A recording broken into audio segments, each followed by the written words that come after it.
AlphaHawk Starries level 3. But I gotta go back to level 1 just for a few seconds.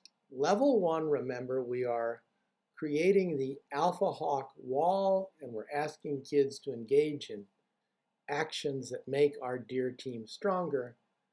But the beauty of that AlphaHawk wall, where kids begin to put up their own nominations for people who live selflessly for others.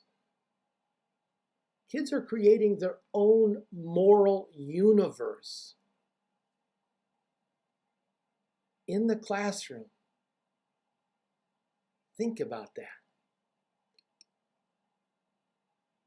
Right now, kids are they're orphaned by the world. The moral compass that society gives them points towards fame, towards money, towards self-aggrandizement, towards having lots of followers, towards me, me, me. That's a shattered moral compass. It hasn't been a good guide in any modern civilization. But that's what we're giving them. Let's build a presence in our classroom. So if you talk about Cesar Chavez, decide if kids want to put his picture on the wall. You've got Martin Luther King Day. Well, let's make them part of our classroom culture. They're there.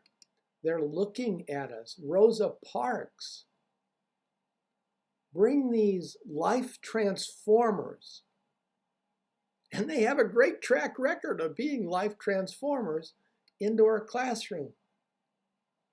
If I was teaching, I would start many a day by saying, I'm going to teach as if Mother Teresa was here watching me. And my friends, if that was true, I would never scold a kid. Her presence would change my delivery. How about Clara Barton, founder of the Red Cross?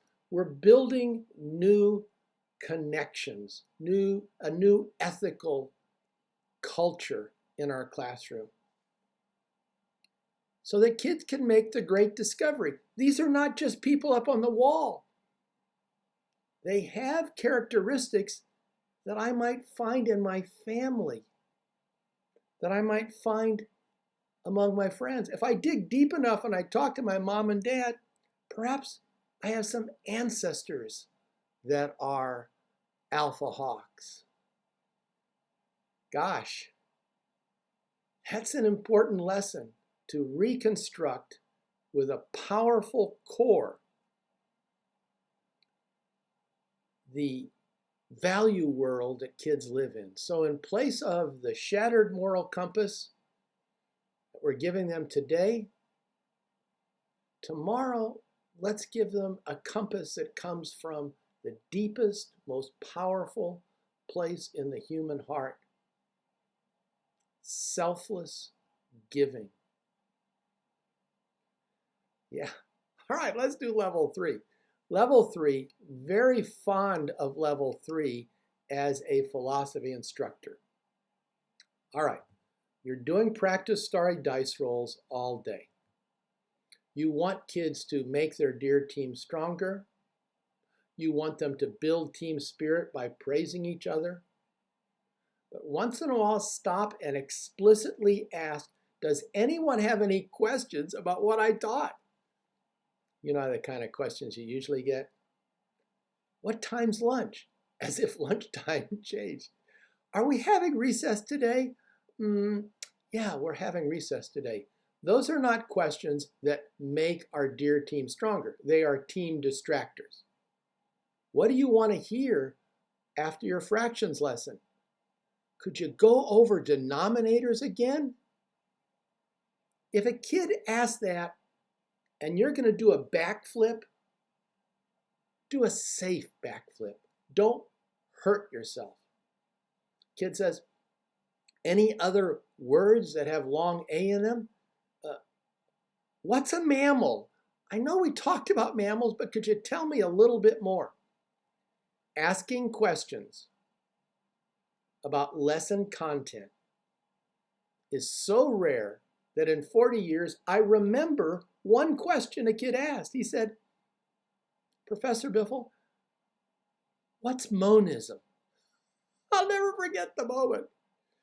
Asking questions about lesson content typically only happens in graduate school.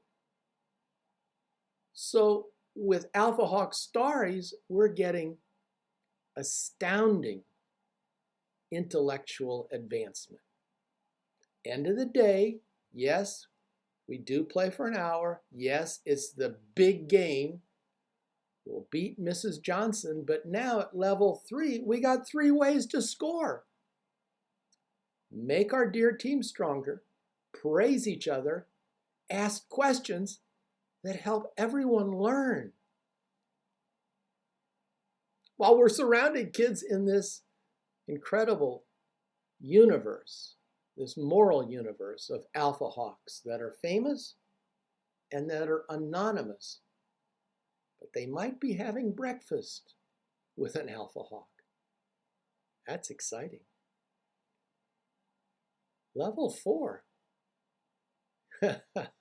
Oh, level 4. More to come.